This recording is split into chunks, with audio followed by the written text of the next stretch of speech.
L'éducation pour tous en Côte d'Ivoire, l'éducation pour aider à l'émergence de la Côte d'Ivoire, c'est à cette fin que le président de la République, Alassane Ouattara, a rencontré en marge de la 69e Assemblée générale de l'ONU ce mardi 23 septembre 2014 l'ancien Premier ministre britannique Gordon Brown, actuellement en charge de l'éducation auprès des Nations Unies. Une séance de travail d'environ 1 heure d'horloge entre la partie ivoirienne et celle de l'ONU. Il ressort de cette rencontre que l'ONU va s'engager à soutenir les efforts des autorités ivoiriennes pour permettre à la Côte d'Ivoire de se doter d'un système éducatif performant, voire compétitif.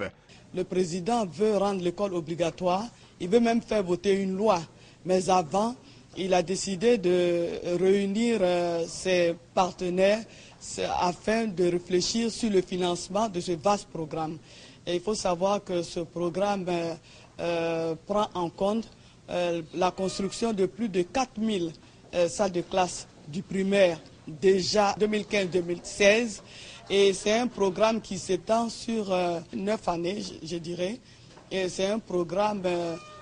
qui va concerner la construction de plus de 30 000 salles de classe et pour ce faire, chaque année, ce serait plus de 4 000 salles de classe qu'il faudra construire au niveau du primaire et il faudra construire plus de 1000 lycées et collèges au niveau du secondaire.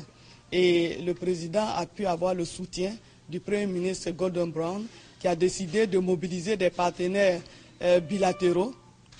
afin d'aider la Côte d'Ivoire. Pour les autorités ivoiriennes, le système éducatif doit se donner les moyens nécessaires en vue de pouvoir prendre en compte tous les fils et filles de la Côte d'Ivoire, sans exception, en rendant l'école gratuite et obligatoire, comme le veut le programme du gouvernement du président Alassane Ouattara.